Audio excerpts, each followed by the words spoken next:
Time for business news now with Stephen Cowell. Good morning, Stephen. Hi, Catherine. And you've got some big news for us from the United States for Volkswagen.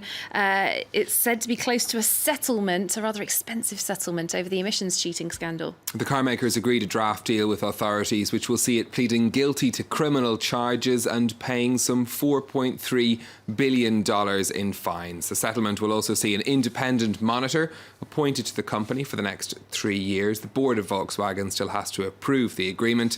The company's already paid out more than $17 billion to settle civil claims in the United States. Brian Quinn has the details. $4.3 billion. That's the price of closure for Volkswagen in the United States as it looks to put the Dieselgate scandal behind it for good. The German automaker has confirmed it's negotiated a draft settlement with the U.S. Department of Justice that would see it plead guilty to criminal charges in addition to the fines.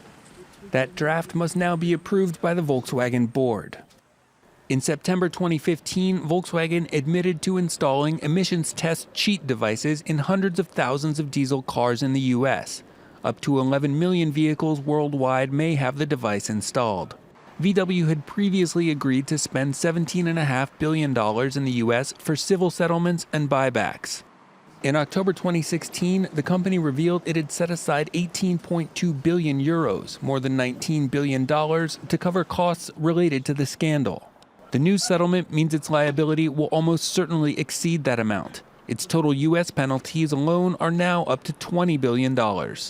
That figure doesn't take into account ongoing investigations in Europe, South America, and Asia.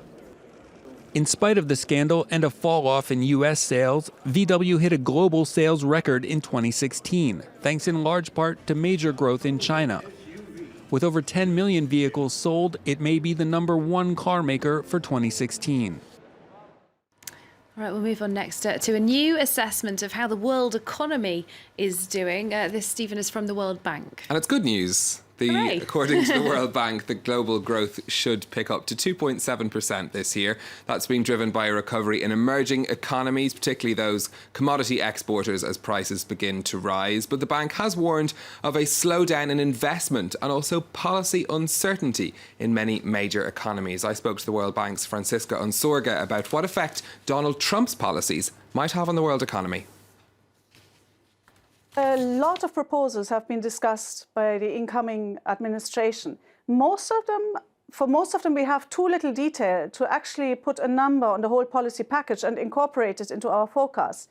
So even without any new policies, we expect US growth to pick up from 1.6%, which was well below potential in 2016, to 2.2%. Now, if in addition to that, there was an unfunded tax cut in the magnitudes that have been discussed, then that could really lift US growth to 2.5% perhaps in 2017, or even as high as 2.9% in 2018.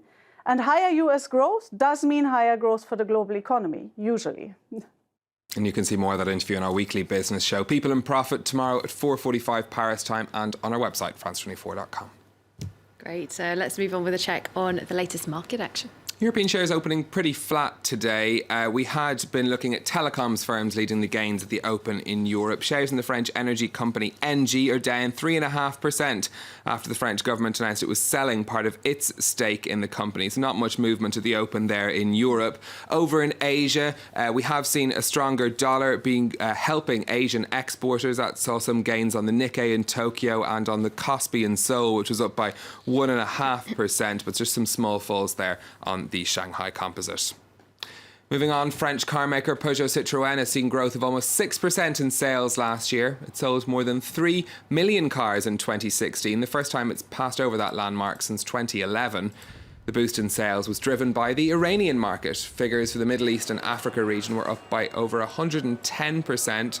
Not such good news coming from China, though, where PSA's sales fell by 16%. All right, got just time for one last story with Stephen. And this is going to be interesting for anyone who gets a little bit annoyed in listening to music and things online. It gets interrupted by adverts. Facebook's looking into doing something a little bit similar with its adverts. This is according to the technology website Recode. It says the social network will begin testing advertising which will play in the middle of videos on the social network. According to Recode, publishers could earn up to 55% of the revenue from these ads. We know that Facebook has been pushing more video content on its network in recent years. It says in 2016 users were watching 100 million hours of video per day on Facebook. So it'll be interesting to see. Not each. It'll be interesting to see how that works out. I personally would stop watching the video at that point, just putting it out there. Thanks very much, Stephen Carroll, our business editor.